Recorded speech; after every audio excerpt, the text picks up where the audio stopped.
Sim, não deu certo, principalmente a nossa intensidade na marcação, coisa que a gente foi muito destacada nas últimas partidas, né? Então a gente não conseguiu marcar forte como a gente vinha marcando, e com a bola a gente não conseguiu ter o volume ofensivo. Individualmente a gente não estava bem, claro que a responsabilidade é minha, mas quando muitos jogadores estão um pouco abaixo, a gente não consegue, né, produzir aquilo que a gente produz normalmente, né? Mas faz parte. A gente vem de uma sequência aí dura de jogos, né? A gente tem que esperar, a gente tem que recuperar esses atletas. E o que eu falei agora ali no fechamento, né?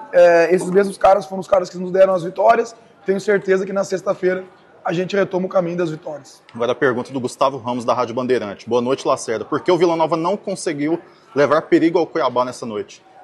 Pelo dia mal que a gente não conseguiu produzir, né? Já falei, acho que a gente não conseguiu ter o volume ofensivo. Na segunda fase de construção a gente não conseguiu ter o controle, a gente teve só na primeira fase de construção, muito longe do gol. Então, assim, hoje foi um dia que nada deu certo, mesmo jogando mal. Talvez a gente poderia ter conseguido esse empate, mas com um jogador a menos ficou muito difícil. Agora a pergunta do Igor Santiago, da Band News. Lacerda, na sua visão, hoje foi o pior jogo do Vila sob o seu comando? Ah, não sei, Igor. Não sei, cara.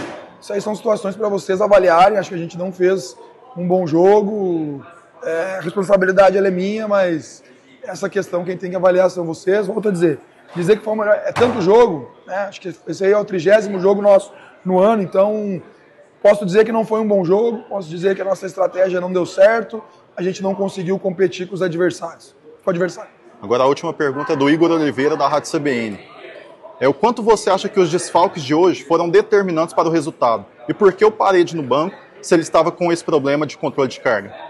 Não, sobre os desfalques, eu não gosto de ficar lamentando os desfalques, claro que a gente quer sempre ter todo o elenco à disposição, mas eu me lembro que no último jogo foi me perguntado, né, que 2 jogadores que vieram do banco, o caso do Dodô e do Mitkov, fizeram uma grande partida, o grupo se tem para isso, e a questão do Parede a gente teve, às vezes as pessoas não sabem, né, a gente teve um jogo há 4 dias atrás, né, então a gente teve 3 dias de recuperação, os 2 primeiros a gente deu de recovery pro Parede, e a gente trouxe ele para a viagem para ver como ele ia se sentir no 3º dia, e se lembrando que é um dia antes dessa partida. E ontem no treinamento ele sentiu um desconforto e a gente achou, conversando com o departamento médico, a gente não forçar um atleta que tem uma importância muito grande, né? Lembrando, né, que o Parede já foi um risco muito grande ter iniciado contra o Atlético Paranaense como titular. Então, pensando na sequência da competição, nós estamos na 9ª rodada. A gente optou pelo Parede não atuar hoje, para não correr nenhum risco, mas a gente espera que não seja nada grave e que na sexta-feira ele esteja de volta.